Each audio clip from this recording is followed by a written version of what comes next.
నిన్నేరా. ఏంటి అలా చూస్తున్నావు?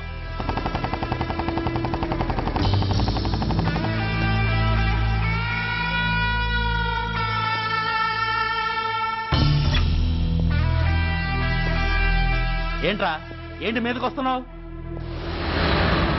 ఏమన్నావురా? సిగ్నల్ పడకుండా ఎందుకు వెళ్ళావు? నన్ను నువ్వు ఏమన్నావు? బుద్ధి ఉందా లేదా అన్నాను. ఓహో,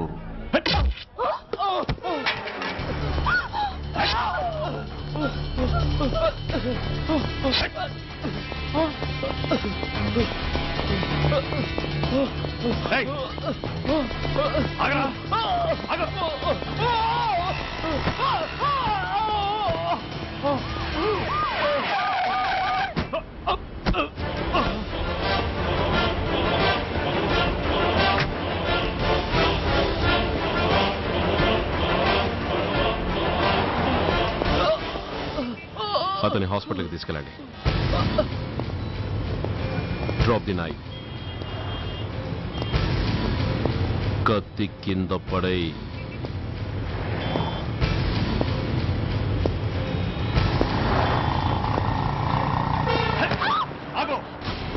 ముందుకొస్తే దీన్ని చంపేస్తా. చంపితే ఏమవుతుంది? నిన్ను చంపడం నాకు ఇంకా తేలికవుతుంది. కమాన్, చంపే. ఆలోచిస్తావే కిల్లర్.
నమస్తే సార్.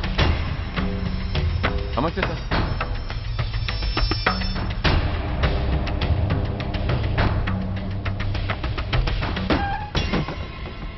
నేనెవరిని? మీరు అదే నేనెవరిని?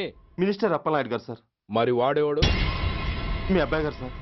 అంటే అది తెలిసే వాడిని లోపలేసావా? ఎఫ్ఐఆర్ ఎక్కడ్రా? ఆ?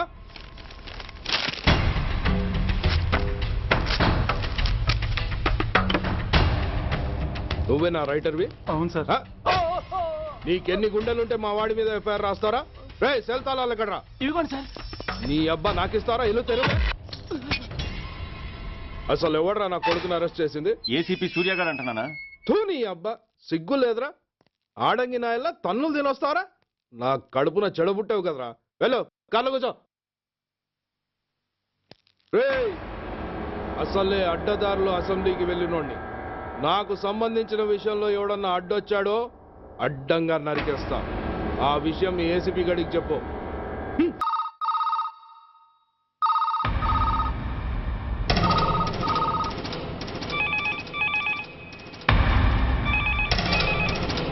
Commissioner here. ఏంటి ఏ పోలీస్ స్టేషన్లోనూ ఫోన్లు ఎత్తడం లేదా? ఏమయ్యారు వీళ్ళంతా?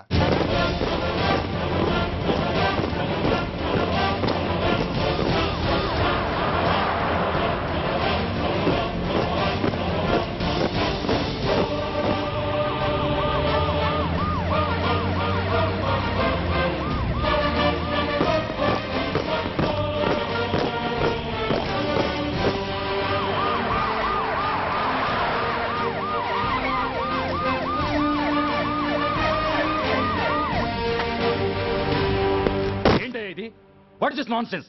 యూనిఫామ్ తీసేసి పోలీస్ స్టేషన్ మూసేసి బజార్ను పడతారా? మీరు పోలీసులు అనుకుంటున్నారా, గుండా అనుకుంటున్నారా? విలువలేని యూనిఫామ్స్ ఒంటి మీద ఉంటే ఊపిరాడడం లేదని తీసేసాం సార్. పందులు పందికుక్కులు స్టేషన్లోకి వచ్చేస్తుంటే వాటిని ఆపే శక్తి లేక తాళాలు వేసేసాం సార్. మిస్టర్ సూర్య, పోలీస్ వ్యవస్థ లాంటి ఎమర్జెన్సీ సర్వీసుల్లో ఇలా సమ్మెలు చేయడం నిషేధం. అదే ఎందుకని sir? Government doctors, nurses, postal department కూడా ఎమర్జెన్సీ సర్వీసులే. వాళ్ళు హక్కుల కోసం స్ట్రైక్ చేయడం లేదా? ఆఖరికి మాకు ఓ గుర్తింపు రిజర్వేషన్లు కావాలని కొజ్జాలు కూడా స్ట్రైక్ చేస్తున్నారు. వాళ్లకున్నపాటి విలువ గౌరవం కూడా మాకు లేవా sir? Mister Surya, you are crossing your limits. మీరు ఇలా చేయటం వల్ల కామన్ పీపుల్ ఎంత సఫర్ అవుతారో ఆలోచించారా? పోలీస్ అనేవాడు కూడా ఓ కామన్ మ్యాన్ అనేది మర్చిపోకండి సార్. ఇంతకీ మీకు ఏమన్యాయం జరిగిందయ్యా? సార్, ఒక ట్రాఫిక్ కానిస్టేబుల్ తన డ్యూటీని సక్రమంగా చేసినందుకు ఒక లుచ్చా విధవ కత్తితో పొడిచి చంపబోయాడు. వాడిని అరెస్ట్ చేస్తే వాడి బాబెవడో మినిస్టర్ అప్పలనాయుడు అంట. వాడొచ్చి మన ఊపిరితో సమానమైన ఎఫ్ఐఆర్ని వాడు మందు కొట్టి మూతి తుడుచుకునే ముండకొంగు నలిపినట్టు నలిపి పారేసి అది రాసిన రైటర్ని, డ్యూటీలో ఉన్న ఎస్ఐని, సెంట్రీని కొట్టి దమ్ముంటే నా కొడుకు మీద చెయ్యేసి చూడంట్రా, అడ్డొచ్చిన వాడిని అడ్డంగా నరుకుతానని ఛాలెంజ్ చేసి మరి వాడు కొడుకుని తీసుకెళ్లిపోయాడు సార్. ఇలా ప్రతి అడ్డమైన వాడు వచ్చి దౌర్జన్యంగా ఖైదీల్ని తీసుకుపోతుంటే ఇంకెందుకు సార్ మాకు ఈ వాచ్మ్యాన్ ఉద్యోగాలు? బ్లాక్ లో టికెట్ అమ్ముకునే వాడిని లాకప్ లో పెడితే మున్సిపల్ చైర్మన్ ఫోన్, ఓ రౌడీ విధవను అరెస్ట్ చేస్తే ఎమ్మెల్యే ఫోన్, ఓ రేపిస్ట్ అరెస్ట్ చేస్తే మినిస్టర్ ఫోన్. అందరికీ రూల్స్ అండ్ రెగ్యులేషన్స్ ఉంటాయి, కానీ మా పోలీస్ వాళ్ళకి మాత్రం రూలింగ్ లో ఉన్న వాడి మాట వినడం ఒక్కటే రూలు. కాదని ఎదురు తిరిగితే సస్పెన్షన్లు లేదా ట్రాన్స్ఫర్లు. కాకి బట్టలు వాళ్ళ ఇంటి కర్టెన్స్ అనుకునే ఇలాంటి మినిస్టర్స్ ని గుడ్డలోడు తీసి నడి రోడ్డు మీద నడిపించాలి sir. Control your self mister Surya. Control చేసుకోవడానికి ఇది ఆవేశం కాదు సార్, ఆవేదన. ఒక పొలిటీషియన్ కారిడోర్ తీయడానికి పోలీస్ కావాలి. వాడు చేసిన తప్పుడు పని వల్ల కడుపు మండిన అన్నల బుల్లెట్ల గడ్డుగా పోలీస్ కావాలి. ఆఖరికి వాళ్ళ పెళ్లాల బ్యూటీ పార్లర్కి వెళుతుంటే తోడుగా పోలీస్ కావాలి. ఇలాగే కంటిన్యూ అయితే పోలీస్ అనేవాడు పొలిటీషియన్స్ పెంచుకునే వింత జంతువు అనుకుంటారు సార్ ప్రజలు. సార్, ఈ దేశంలో హిందువులకో న్యాయం, ముస్లింలకో న్యాయం, సిక్కులకో న్యాయం ఉన్నట్టే పొలిటీషియన్స్కో న్యాయం, రౌడీలకో న్యాయం, పబ్లిక్కో న్యాయం ఉండేలా రూల్ ఒకటి తీసుకురండి సార్. లేకపోతే మా డ్యూటీ ఏంటో మేమేం చేయాలో మాకే అర్థం కావడం లేదు. రాజకీయం, రౌడీజం షేకెన్స్ ఇచ్చుకుని మమ్మల్ని దద్దమలు చేస్తున్నాయి. మీరేమో రూల్స్ రెగ్యులేషన్స్ అంటూ మా నోళ్లు చేతులు కట్టేస్తున్నారు. అందుకే ఏ రాజకీయ నాయకుడు లా అండ్ ఆర్డర్ లో జోక్యం చేసుకోకూడదని ఈ నిరసన. అంతేకాదు, చట్టాన్ని అవమానించి పోలీసుల్ని కొట్టివెళ్లిన మినిస్టర్ తన కొడుకుని తనే స్వయంగా తీసుకొచ్చి మాకు అప్పగించాలి. మా వాళ్ళని కొట్టినందుకు అతను మా అందరికి క్షమాపణ చెప్పాలి. అతను మంత్రి అయ్యా. తప్పు చేసింది మంత్రైనా మంత్రసానైనా ఒక్కటే సార్. అయితే మీ నిర్ణయంలో మార్పు లేదా? Sorry sir. సారీయా? నేనెందుకు చెప్పాలి సారీ? అయినా అంత టెన్షన్ పడతారు ఎందుకు? 2 రోజులు కడుపులు మారితే వాళ్ళే దిగొస్తారు. వాళ్ళ పరిస్థితి చూస్తే అలా లేదండి, చాలా పట్టుదలగా ఉన్నారు. మరీ అంత నెత్తికి ఎక్కితే వాళ్ళని పీకి పారేసి కాస్త ఒడ్డు పొడుగున్న వాళ్ళని వేసుకుంటాం, అంతేగా? ఏంటే అప్పలనాయుడు, పోలీసులు అంటే పొలాల్లో పనిచేసే కూలీలు అనుకుంటున్నావా? ఈ ఊరోడు పనిలోకి రాకపోతే పొరుగురు నుంచి లారీలో తెచ్చుకోవడానికి వాళ్ళకి వీళ్ళకి పెద్ద తేడా ఉందండి. ఆపోయా మినిస్టర్ తర్వాత కాస్త డిగ్నిటీ మెయింటైన్ చేయొద్దు. పోలీస్ స్టేషన్కి వెళ్ళి పోలీసుల మీద గుండాల దౌర్జన్యం చేస్తావా? ఏంటండి పోలీసులను ఎప్పుడు ఎవడో తిట్టలేదా కొట్టలేదా? అదేదో పెద్ద పాపమైనట్టు అది నేను మాత్రమే చేసినట్టు మాట్లాడతారేంటి? ఇదిగో ఊరికే నోరు పారేసుకోకుండా నేను చెప్పేది విను. ఈ రోజు వైజాగ్ సిటీ వరకు ఉన్న ఈ స్ట్రైక్ రేపు స్టేట్ అంతా పైకిందనుకో, అప్పుడు మొత్తం ప్రభుత్వానికి ఎసరు వస్తుంది. ఆ పరిస్థితి కనుక వస్తే నిన్ను పార్టీ నుంచి ఈగ ముక్కను పీకినట్టు పీకి పారేస్తారు. అప్పుడుగా నేను ఎందుకు చెప్పాను నీకు అర్థం కాదు. అప్పలనాయుడు గారు, ప్రెసిడెంట్ గారు చెప్పింది కరెక్ట్. గోటితో పోయేదాన్ని గొడ్డల దాకా తెచ్చుకోవడం దేనికి చెప్పండి? అయితే ఇప్పుడు నన్ను ఏం చేయమంటారు?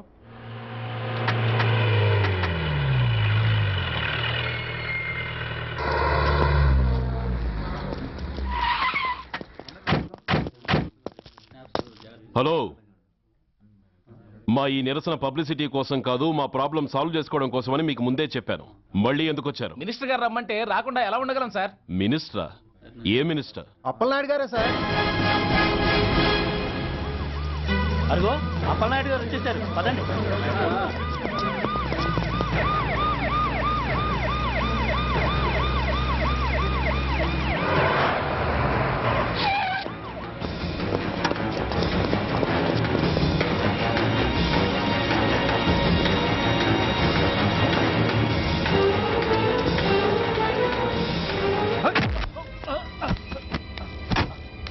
నా కొడక ఏమనుకుంటున్నారా? నువ్వేమన్నా పెద్ద రౌడీవా? నా పరువు తీసేసావు కదరా, నా కడుపును చెడబుట్టావు కదా బాబా. పోలీసులు అంటే ఎవరు అనుకుంటున్నారా? వాళ్ళు మనల్ని కాపాడేవాళ్ళరా? వాళ్ళనే అవమానిస్తావా? వెళ్ళరా, వెళ్ళి వాళ్ళ కాళ్ళ మీద పడి క్షమాపణ అడుగు, వెళ్ళవు. వీడు చేసిన వెధవ పని తెలియక కన్న తండ్రిగా తొందరపడి వీడిని తీసుకెళ్లాను. నిజం తెలిసాక ఓ బాధ్యత గల మంత్రిగా జరిగిన దానికి సారీ చెప్పి వీడిని మీకు అప్పగిస్తున్నాను. నన్ను క్షమించండి. చాలా థ్యాంక్స్ అండి. ఇంకా మీరు కెమెరాలు ఆపండి. మినిస్టర్ గారు మిమ్మల్ని పిలిపించిన కార్యక్రమం అయిపోయింది. మీరంతా బయలుదేరచ్చు ప్లీజ్. పిలవగానే వచ్చినందుకు మీ అందరికీ చాలా థ్యాంక్స్.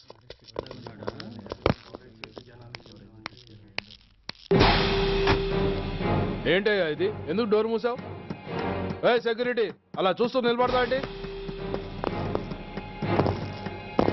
ఏంటయ్యా ఇది? మీరు చెప్పింది చేశానుగా, నా కొడుకుని మీకు అప్పగించాను, మీ అందరికీ సారీ చెప్పాను, ఇంకా ఏంటి? చేసిన ప్రతి తప్పుకి సారీ అంటమే శిక్ష అయితే లా బుక్లన్నీ పాకెట్లో పెట్టుకునే డైరీ సైజుకి పడిపోతాయి. ఇంతకీ ఏంటయ్యా నువ్వు అనేది?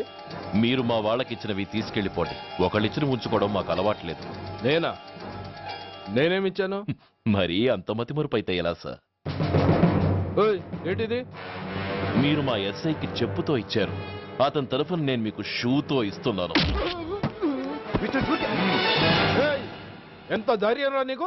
నన్నే కొడతావా? నీ ఎంత చూస్తాను, ప్రాణాలు తీస్తాను. ఏయ్ డిఐజీ కమిషనర్, ఎక్కడా మీరు?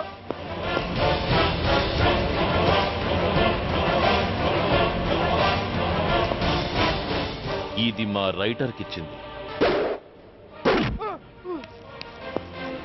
ఇది మా సెంట్రీకి ఇచ్చింది. ఇక ఒకటి మిగిలింది. ఇంకోట ఏంటది? ఈ ఎఫ్ఐఆర్ ని నలిపినందుకు.